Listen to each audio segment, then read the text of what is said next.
신앙생활은 공적 신앙생활과 사적 신앙생활이 화합되어야 합니다. 마치 사람의 몸이 외형적으로 보여지는 활동과 안에서 쉬지 않고 움직이는 모든 지체의 활동이 함께 화합되어야 정상적인 생활을 할 수 있는 것처럼 신앙생활에도 유형적인 공적 신앙생활과 무형적인 사적 신앙생활이 함께 화합되어야 정상적인 신앙생활이 되는 것입니다. 공적 신앙생활에는 공적인 예배가 있고 공적 기도가 있고 공적 전도가 있습니다. 믿는 사람이라고 하더라도 공적 예배를 소홀히 여긴다면 하나님의 교회를 멸시하는 죄가 됩니다.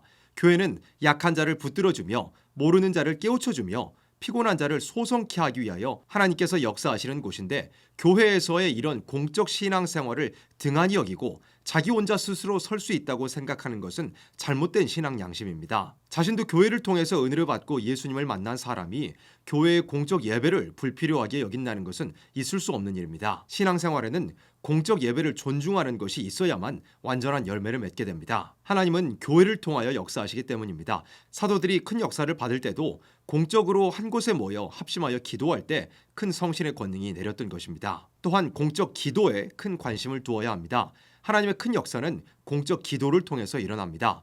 공적 기도라는 것은 개인 사정을 위한 문제보다도 국가, 민족, 교회의 차원에서 모든 문제를 자기의 문제로 여기고 기도하는 것인데, 이 공적 기도에 전력을 둘 때 하나님께서 공적인 대중의 생명을 살려주는 역사를 하시는 것입니다. 그렇기 때문에 사도 바울도 디모데에게 사명자로서 공적 기도에 힘쓰라고 권했던 것입니다. 공적 기도를 많이 하는 자에게는 영계가 속히 올라가는 열매가 있습니다.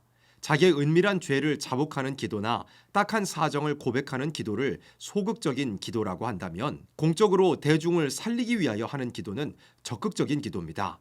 하나님께서 남을 살리기 위한 공적 기도를 힘쓰는 사람에게 왕권의 축복을 내리시는 것입니다. 공적인 전도는 개인을 만나서 하는 전도가 아니고 강단에서 대중을 깨닫도록 가르치는 설교 등을 말합니다. 하나님께서는 특별한 종들을 사용하셔서 공적으로 대중들을 회개하게 하는 일을 하게 하십니다. 베드로가 설교할 때 하루에 3,000명이 회개하고 중생을 받는 놀라운 역사가 있었습니다. 앞으로도 말세 증인이 재앙으로 땅을 치고 나가면서 예언을 증거하는 것도 인류 역사의 끝을 맺는 전도가 될 것입니다. 공적 예배, 공적 기도, 공적 전도가 없이는 완전한 그리스도의 왕국을 이루는 일이 있을 수 없습니다.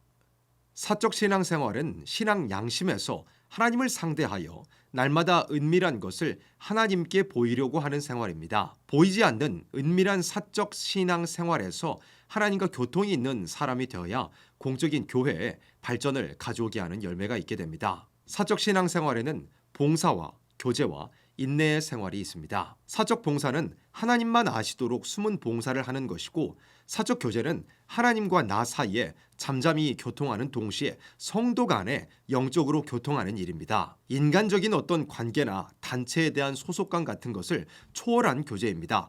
교파를 막론하고 참된 성도들은 분명히 하나님과 은밀히 교통하는 동시에 자신은 모를지라도 서로 영적으로 연결되어 있는 것입니다. 또한 사적 신앙생활은 참고 나가는 생활입니다. 큰 건물이 지어지려면 여러 기둥의 하중이 균등하게 분배되어야 하는 것처럼 성도들이 사적 생활에서 오는 모든 시험을 참고 나갈 때 교회 전체를 받드는 힘이 되는 것입니다.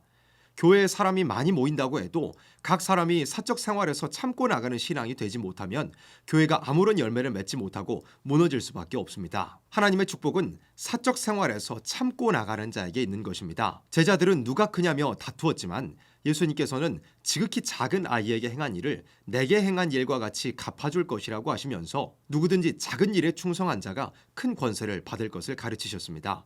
참고 인내하며 작은 일에 충성하는 자에게 하나님의 축복이 있는 것입니다. 겨자씨 한 알이 큰 나무가 되어 열매를 맺는 것처럼 은밀한 봉사, 교제, 인내가 있는 사적 신앙 생활에서 하나님의 정하신 뜻이 완전한 열매로 나타나게 될 것입니다. 공적 신앙 생활에만 치우치면 자칫 외식이 될 수 있고, 사적 신앙 생활에만 치우치면 자칫 교만이 될 수 있습니다. 우리의 신앙 생활이 공적 신앙 생활과 사적 신앙 생활이 함께 화합하여 하나님께서 기뻐하시는 신앙 생활이 되기를 소망합니다.